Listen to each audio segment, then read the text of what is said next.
Welcome back to the Gold Creek Extended Cut podcast here with Pastor Mike. Come on. We brought matching Soliers. Come on, dude. Is that how you plan pronounce on that? it? Good for you. Soliel. Dude, what we got to do it. Go Hawks, baby. Go Hawks. Dude, they won the Super Bowl. Yeah, we're recording this post-win. Post-win, So- post-halftime show, the whole deal. Yeah, bro. Yeah. We could spend a whole lot. We wouldn't talk about that. Which one we watched and why. I watched Bad Bunny. Dude, I thought it was kind of I a kind of vibe. hit both of them up. Yeah. I did not hit up the other one. As a guy who used to live in Florida, I was like, I just kind of feel like I'm in like a Caribbean neighborhood. Yeah. So, and people would always mistake me for being some kind of greater Caribbean Hispanic. Got it. A lot of times I'm not, but I'll blend. Got it. I'm a blender. Well, Yep, that's I'm a chameleon, dude. Exactly. I don't know about that. That and a male model. Male model? No. Welcome. Oh, is it because you worked at Hollister before? No, that was another guy. Pablo. That was another guy on our team. Yeah, 100%. Male model? What was that? Nothing. I wasn't. It was a joke, Mike. My gosh, It wasn't exactly. very I funny. love that you were intrigued though. It was very believable for you. Yeah. So No, I was very confused. Keep going. no, dude, big Hawks win. Come on. And rocking through. It's complicated. Oh, you gotta start the timer. Yes. It's complicated. It's complicated. We got heaps of content we can get to. But I'm gonna ask just a random question. We never do this. I'm gonna ask you, what'd you have for breakfast this morning? I had 2 dry pancakes on my way to driving my kids to school. You freestyled them in the car. No So it syrup, no was- toppings. No syrup, no toppings. They were in a sandwich bag for leftover from my kids' breakfast. Oh, So it was who made them? me. My wife Okay. my wife has been feeling sick, and so we were supposed to go to some friend's house for the Super Bowl. We ended up staying home. We kind of slept in the morning, and Yeah. then it was like, dude, we got to get the kids out the door. Yeah. Threw some pancakes on, made the kids lunch. I hopped in the shower, got ready to go. Yeah, I yeah, rolled yeah. out, and there was just 2 pancakes sitting there left Bam. over from and I snagged them with my coffee, ate them on the way. Love that. Yeah, bro. So feeling Quite a day. locked in. What about you? Yeah. Didn't eat breakfast. I Nice. usually don't. Yeah. Just had some. We're at a creamer. I like to do a little heavy cream in the morning, and then throw a couple scoops of collagen in the coffee. That's a daily. That's it. Boom. Mondays are weird because we can do a lot. We do work during the week. So most people don't. Well, I do. I don't know about you. But I do it often. People are like, so what do you do like for work? I was like, dude, like in exactly. our first year of believe it or not, I'm working. This is my job. Yeah. Mondays we got a lot of meetings. So usually I don't eat on Mondays until like after what time is it? Like till after. Yeah, I haven't eaten today. Well, I ate those. You watched me You've eat been something. snacking all day. I've been grazing, but I haven't had like a meal. He hasn't had a meal, but he's had 2,000 calories of Golly, I probably have. of snacks. Jeez, I gotta today. tighten it down. It's complicated. We could go a lot of ways. Let's start here. Debriefing the marriage message. Here Yeah, bro. in Mill Creek, we had a dear friend, Pastor Lance. Lance, he's like kind of comes across like a counselor. I don't know if you Isn't did he that. one? He is one. Yeah, you're right. He is a licensed mental health professional. Yeah, for sure. So he kind of channels that well. For sure. Dude, should have had him on. We should have had him yesterday. Dude, why didn't you? That's what you normally do when you have because guest it was the speakers. Super Bowl. Ah, So I should have known. But dude, I was telling our team, our setup and teardown team got done 15 minutes faster than we ever have. And I was like, dude, it's crazy. now you know what they're capable of. Crazy what we do when we're motivated. Yeah, exactly. It was great. But walk through a generous marriage. Yeah, man. Boy, where do we go? What creates a stingy marriage? Dude, I don't know. But I do sermon prep on Tuesdays, and I was working on my sermon. Well, before I was working on my sermon last week, Tuesday morning, my wife and I just got in a massive fight. It was great. Always. And then Yeah. I'm sitting in the car to go into the coffee shop that I normally work from. And dude, 45 minutes, dude, that fight just continued on the phone. And then we finally, landed the plane. And Without too much detail, do you remember what you're fighting about? Something stupid. See, that's it. That's always right there. I don't even remember. What were you fighting about? Who knows? Who knows? But we were pissed. And yeah, I don't even remember, dude. But yeah, then I started writing the messages. I was like, dang, I kind of suck at all this. So it was just great. Lord was punching me in the mouth as I was trying to prep a message. What'd you ask? What creates a stingy marriage? Kind of the flow of the format was like a generous marriage, blank, blank, blank, blank, blank. Yeah. well. I think be focusing on yourself. Yeah. Obviously. I think keeping score, which I think, dude, it's so hard not to. I like to win. Yeah. I don't, whenever my wife and I keep score though, I never win that one. Nobody wins that And game. then even if I do, feel like I lose. Yeah. I don't know. What do you think? No, I mean, I think I one of the things Lance said from, I think, the verse in Philippians is like, each of you should look not only to your own interests. And he was like, pause. I love my own interests. Yeah. Just like, They're the best. I'm very interested in my own interests. Yeah. So I think that's it, right? It kind of like that idea of, a generous marriage, giving away freely, living in all of that. The idea of like, but I kind of just like want what I want. Yeah. And I want you to want what I want for me. Yeah. So I think it's kind of hard. I think that's where the part comes in about like, even if there's like calculated generosity in a relationship. Yep. That's not real generosity. Yeah. It's like, well, you're doing that to get something back. It's kind of this reciprocal thing. Yeah. Giving, expecting something in return. Yeah. Or giving giving so you can be perceived as the giving person. Yeah. So you on your scorecard can be like, all right, dude, I'm winning. Yes, I'm doing a good job. I feel I'm about good to cash in these chips on this. Yeah. Yeah. Interesting. I used you as an example this last Sunday. Okay. It was a good one, dude. It was it painted you in a good light. Normally when I use you as a sermon illustration, it's normally to tear you down. Rare. But no, dude, remember sermon planning recently? Yes. Do you remember the gift you purchased me on the way to sermon planning retreat? I got in your truck and you're like, dude, I got you a gift. Do you remember what you got me? Cashews, dude. Roasted cashew.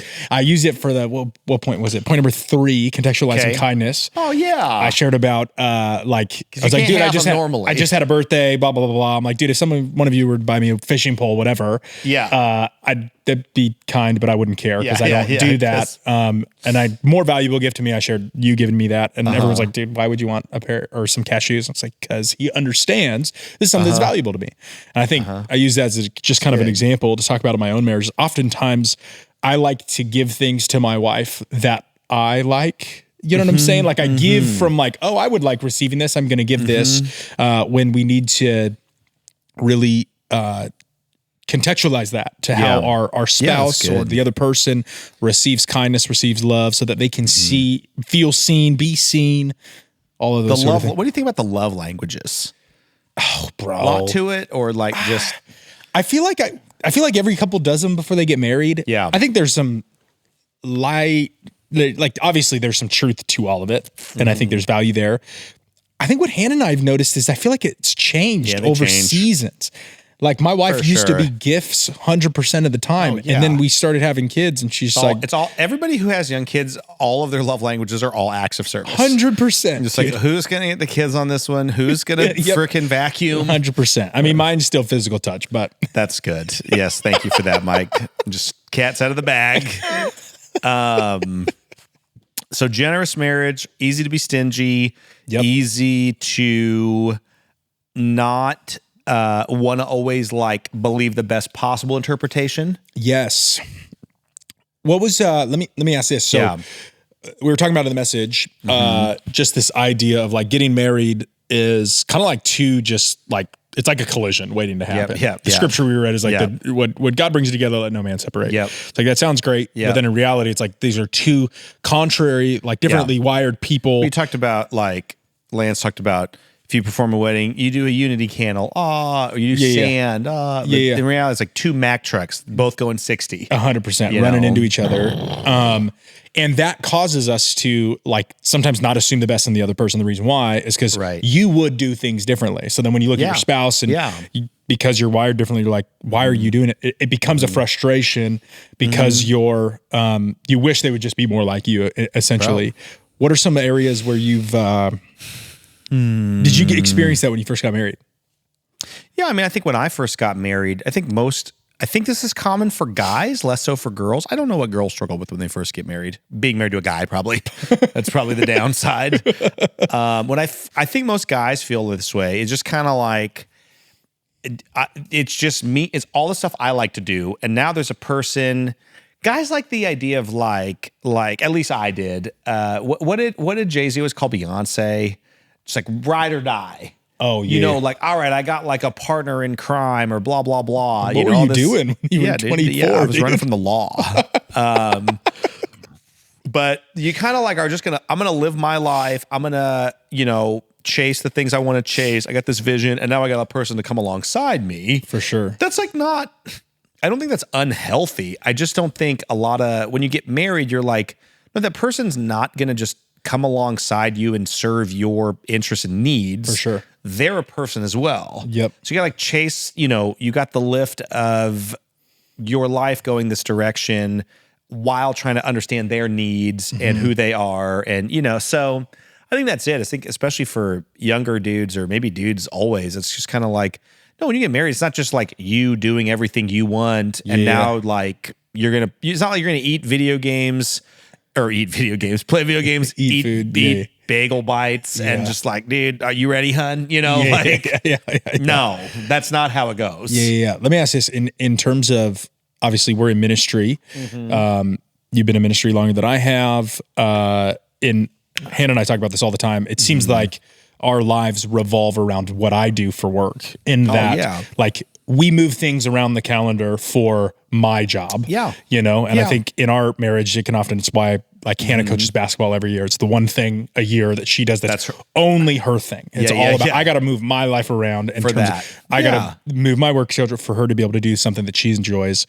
Do you guys see that in your marriage? We do for sure. That? I mean, I think, Krista definitely has her own career for sure, and so, which is different from, but I think we have always because I haven't always been in vocational ministry in local church for sure. Or just not always in ministry period. So, I think it was maybe a little more balanced. That's a good question. I mean, I think that where like in a couple dynamic or in a relationship dynamic, where that could get weird for people is if one person felt like they were giving up a lot, but they never said it. If they were keeping score. They were like, if they were like, they had the marriage credit card on file at the front desk, but you thought you were running up the minibar tab for free. And it's like, so I think that's where maybe another way to say all of that is just in one word, resentment. And that's what, there's that famous study from the John Cotter Institute, where the number one predictor of divorce, it wasn't infidelity, it wasn't the financial debt, it wasn't anything, it was resentment. If one spouse resented the other, they talk about that in work too. Like I feel like in workplaces sometimes, you'll see in organizations like, sometimes you got that one person on the team who just everything's negative for sure, and you're just kind of like. Like you're kind of beyond help. Not to Christ, he can help you, but like here you got to be done. You're struggling. Because exactly. And I wonder if in a marriage too, like I don't know what. I think if it's many, many, many years of unspoken expectations for sure. That like at some point, they talk about in the Midwest, like in the summertime when the pond flips. If everybody's ever basically like the bacteria. I don't know. There's just a saturation of toxicity. Got it.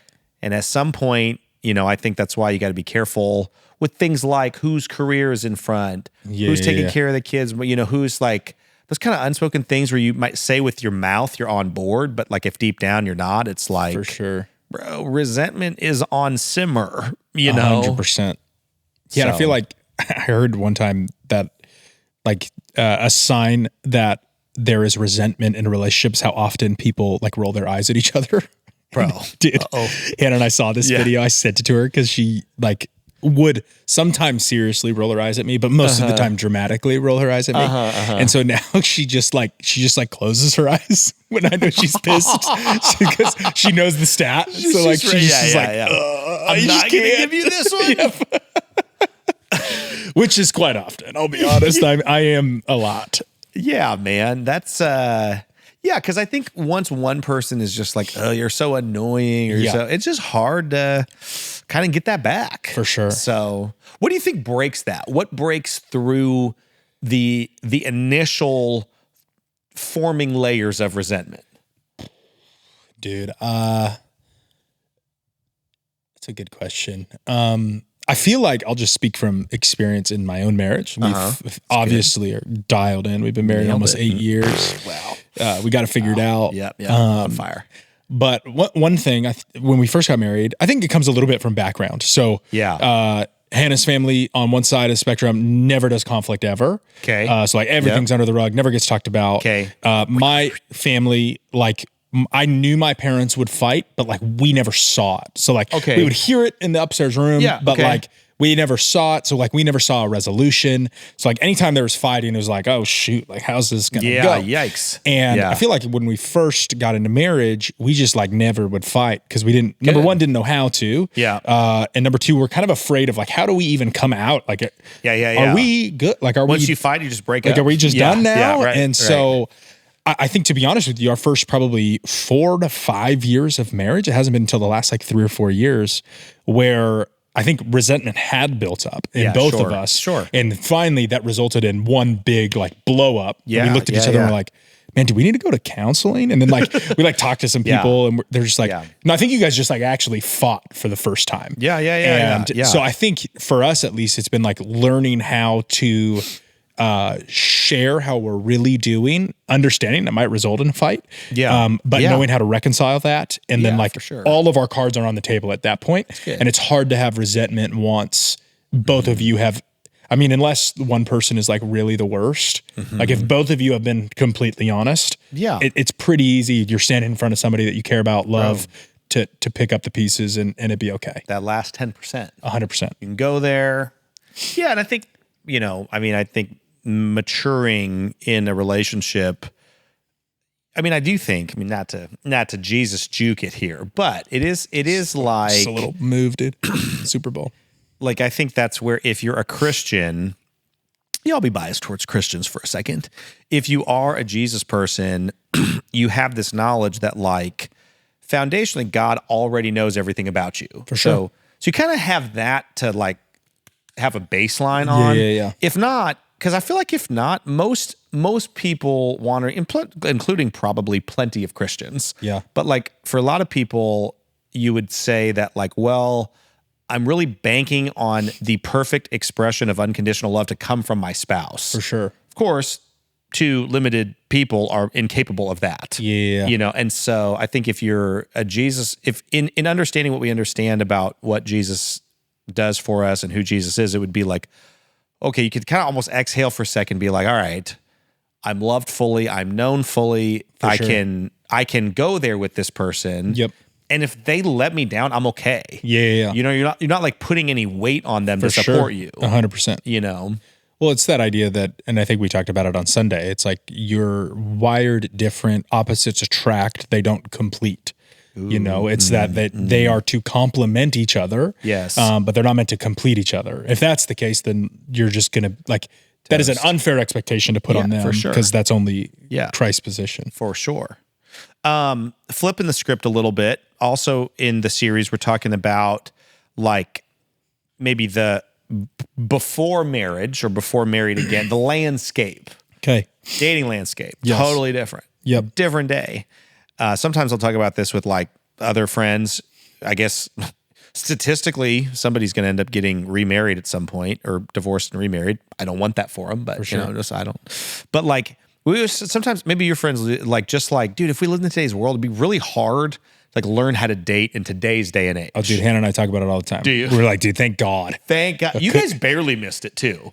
Yeah, we just did the standard, like you meet each other in college and then it like worked out really quickly. Were dating apps starting to be a thing though when you guys started? They were for sure a thing. They were? Yeah, but it was like only Tinder.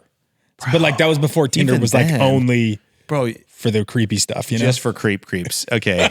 Bro, even that, you see, I'm like a dinosaur from a relic of a time gone by. Yeah, that was like I do not remember. My college roommate, dude. Founded Tinder. No. Met his wife on Tinder. Straight up. We were sitting in his dorm room. We both had it downloaded and I was trying to find girls for him. Okay. And we were both doing it. And he found his wife. Like a lot of people who are married meet online now. That's for sure. Like very, super very, very normal. common. Yeah, totally. Many listeners. Although he lied to his in-laws the whole entire time until the wedding day. And then I shared. About how they met? Yeah. They were like, You ripped it off? oh yeah. That's kind Oh of my my MO. gosh, I was like, bro, dude. there's not, it's the wedding day, dude. You're good. They're not gonna do anything now. That's true, other than begin a clock of resentment It will, for dude. the next 10 years. Something But that needs to be dealt with, you know? that's true. Yeah. If you can't go the last 10%, I'm I'll going to go do it. for I it, got you. Flip this. Okay. So we talked about the landscape. Yeah, There's this idea of delayed commitment. for sure. I think I read somewhere the average age of marriage, first marriage now. Let's look it up. Let's do it. Average age of first marriage in America? No, well, yeah, but I mean, that's gonna include like Alabama, you know. I mean, so What does that mean? It doesn't include cousins, dude. it'll drop the age though. So if you do like West Coast metro cities, Okay, average age of first marriage in real-time West data. Coast metro cities. Let's see what Gemini has to say, dude. I'm It's thinking. Okay. 30 to 34. 30 to 34, dude. Yeah. That's pretty wild. That's your National average is 30.8. Okay. California statewide is 32.1. Seattle is 31.5. Okay. San Francisco Bay Area is 33 to 34. Wow. Oh, sorry, those are the men. Okay. Those are the men. But the gals. Women in the US altogether are 28.8. Okay. In Seattle, 29.8. So everything is like almost 2 years. Yeah, got it. Got Most a little of the time, younger, but guys are marrying girls 2 years younger. got it. Dude. That's the standard. Senior to sophomore. Yeah. Weird in high school. Yeah, Not less weird as you get adults. older. It wasn't weird in my high school, I guess. But so okay, so you get this idea of delayed commitment. Yeah. We don't have time to talk about. I mean, financially, For sure. obviously I think it's fair to say a loosening moral standard. 100%. You know, so like, well, man, you got to make it work. So you can't get married yet, Yep. but you live together. I mean, there's so much to that, but Yeah. My there's favorite not. argument is when people are they won't get married because they're not able to financially. They're like, well, we're not there yet in our careers. And then they like get married and then like still don't combine their finances. Like, oh, No, so you guys are still totally. individuals on your own. Like, why couldn't have you were doing fine Yeah, before by yourself? that Now, commitment trust fall is a scary one. yeah, it's interesting. Okay, so you got that. You got we just began to talk about the digitized intimacy. For sure. Dude, lot to that. You can meet people. You can access essentially unlimited pornography on the sure. internet. Big one is going to be advent of AI. 100%. We've got AI girlfriend now. I don't even want to think about it. No, although, well, hang on, me either. so For clarity. No, I mean, I can see the appeal for guys, for young dudes, especially like your AI girlfriend's perfect. And thinks you're perfect. That's what I mean. No, yeah, exactly. She's perfect in the sense of Yeah. she never says anything you don't want to hear. Yep. No resentment's going to build up. For sure. You know, there's no actual like complex emotion there. Yeah. You know, and yeah, man, it's an interesting landscape out there right now. 100%. It's an interesting like. Where do you think? But it's interesting. I think in the series, one of the things we've been walking through at different parts of Scripture, like around understanding sexual ethics, how relationships form, all these things. You know, it's not like the Bible's written at a time of like the fundamental Midwest of the United States, or you know what I mean? It's kind of like a complicated the Roman world. Yeah, all Bro, colliding. it's a culture of the Epstein files. I mean, it is That's wild. it's just wild. It's wild moral and sexual standards. 100%. So how's the gospel come into a complicated, how does the good news about Jesus and the way of Jesus, how does that come into a confused and decentralized, destandardized culture, do you think? Yeah. Yeah, man. I think the biggest thing that, I mean, it sounds cliche, but scripture's been the same Yesterday, today, and forever. It's been the same. So there is a standard. Yeah. Whether you agree with that standard or not, Yes. at least it's been consistent across time.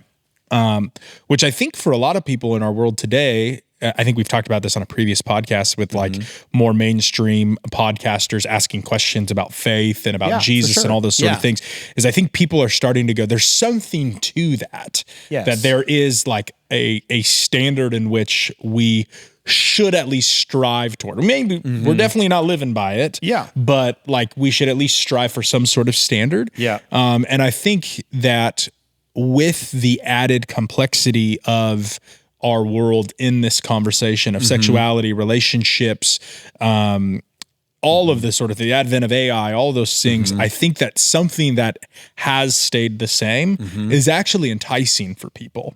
In a world of like, you can find any opinion you want, and you can have an AI girlfriend that tells you everything you want to hear. Even though you know for yourself that's probably not the best for you. Yeah. Yeah, dude. No, that's interesting. Yeah, I think the timelessness of it, the counter, I'll use like a buzzword on podcasts and in the Christian community right now, the counterformative narrative of it about like, it is interesting. I mean, I think the text on the confusing standard, the new rules, sex, love, and dating in the modern world. You know, using the Corinthian passages. There's a church I saw, they did the series called First Californians, which I thought was kind of cool. Like, just like makes sense, you know. So because a Corinthian church mayhem, you know, and on all the fronts, but it's interesting that to that world, you know, the Apostle Paul writing is like, hey, let me help you make sense of how to live in this world. For sure. Like it doesn't, my other critique, I think, would be for, you know, Christians who are like, bro, I just wish we could go back to blank, or I want to move to blank, or, you know, they almost want to like move in and like retrench against the world. It's like, well, I don't know that helps anybody. For sure. I think what people need to see is like, okay, how are you engaging in this real world, in this landscape, holding God's standards, but also being able to be like, yeah, they're complex, just to be like, yeah, scripture doesn't change. The world that it needs to fit into changes. It does change, yes. Every year. I mean, every month with AI. For sure. You know, so I think that is, I wonder if like, too, for this interest in faith, and one of the guys at church over the weekend was talking to me about how, this is a good conversation. If you're listening, good job. You know, he was like, younger dude, he's like, man, for all my friends, they hold up marriage as like the thing. Yeah. They're just like, dude, we're going to get married someday, you know, and like, that's like the, you know, the end game, the end all be all. And it is interesting, like, to be like, dude, yeah, that's the hope. That's going to be really good. That's not going to satisfy your life though, bro. No. You know, that's not going to do everything. So I think there's that piece where people are like, they're interested in Christianity. They're interested in the standards. It's almost like they're interested in the security, but then, and this is a little spicy, I guess, people want the security. They just don't want the accountability. 100%. You know, they're like, oh, that sounds good, man. Yeah, that's timeless. That's true. It's like, okay, it requires this, this, and this. No. Nope. No shot. Yep. You know? Why do you think that is? Do you think it's just a lack of, what do you think that is? I mean, I think, part of following Jesus is like you come and die. Yeah. You know, you gotta die to self. One of the things I don't fully understand this side of heaven is that relationship between like desire and God's standard. You know, so I don't know. It's a broad. Maybe if the sexologist could be on the podcast, it'd be interesting for everybody. I'll take that one off. no, you got to be on, dude. You be writing stuff down, Mike. No, but like if somebody were to research, like why does human desire tend to drift away from God's standard? Yeah, that's just I don't know. I don't know the answer to that. Whether it's the LGBTQ community, those are real desires. Yeah. Whether it's heterosexual, like like a boyfriend or a girlfriend, if you're just dating and you want to follow Jesus, always, right? We know this. For sure. Young people are dating. It's like, what you got? Like, are you guys having sex? You know, you got to ask. Yep. You dig into it. People don't trend to drift toward purity. No. And I don't know where that comes from. Like in the relationship between desire and standard. Although maybe it's a way that God is like, this is just one of the ways you can trust me. Yeah. Yeah. I think a little bit of it is, I mean, obviously we could simply just blanket statement and go, well, it's sin nature. It's like, well, yeah, we understand that. Sure. But I think practically speaking, I think sometimes like when we look at the standard, or if we were to look at the law, if we were to define it that way, it's a mirror. And I think oftentimes, even in the church community, even in a church like ours, which I feel like we do a really good job of meeting people where they are and all those sort of things. Yeah. I feel like even in the church community, people are hesitant to go like honest about like, dude, I'm missing the mark on these standards. Like it's a shame thing to go like, I see the mirror. Yeah. I know that I'm not where I'm supposed to be based on the standard. Yeah. But then I feel like I'm in this weird place where I'm not allowed to say that I'm there. Yeah. Which then just is like this never-ending cycle. Yeah, right. Because I think God's not surprised that we're missing the standard. Yeah, that we're broken. Yeah, right. like he's fully aware. Yeah. And he only uses broken people. And he tends to use the broken parts of their story in order to use them for his mission, his purposes, and all those sort of things. Indeed. But I think sometimes we get caught up in this like, oh, standard's so high, and then we get discouraged and we're just like, blew it. Yeah. blew it. I think why even try now? When in reality, what that's supposed to do is that's supposed to point us to leaning into Christ. Yeah. That sounds great on paper, but sometimes in practice, it's like, what does that really mean for me? Yeah, no doubt. Gospel ending here, but yeah, I think this whole conversation, it is interesting. Like I've, including Orson, our guy listening. Come on. What up, dog? up, Shouts out to Orson behind the cameras, bro. Locked in. I haven't done. I'm due. I guess we'll do it again this spring. But a couple times a year, I'll do fire pit at my house. Guys, it is geared for 20 something guys. So eat some food, hang out, talk about stuff. And I feel like this conversation around sex, sexuality, this is the one where, guys who are, because this young crew of dudes, real proud of them, trying to follow Jesus in a complicated world, all this, but it's kind of like, man, it's really hard in this area. And I think that's part of that has become, we could easily talk about, dude, the culture has become so confused and there is such a low expectation. I think 100%. It's just like, dude, just swipe right, go hook up. What are you doing? Well, even I was reading, a guy was talking about it recently. He was just like, dude, when I was a kid, he's like, if I wanted to go access porn, he's like, dude, I had to sneak out of my house. I had to go find some money. I had to go buy a magazine. Right. Yeah. And then I had to hide that bro, just right now. You know what I'm saying? And it's any just modality. And I think it's not even, I think in today's, what has changed in the last few years is it's not just pornography. That's major. For sure. But you can you could find a person to hook up with the hookup culture. Yeah. Or you could find now an AI bot. Yep. So now it's you're not just getting physical needs on demand. You have emotional connection on tap. 100%. It's yikes. Anyway. So all that said, I think it's interesting because if I look at especially young dudes from different cultures in this region trying to follow Jesus, all kinds of different economic backgrounds, all these things, it's they almost, and I don't think this is just young dudes. I think it's people in general right now. Christianity is very attractive. It's very appealing.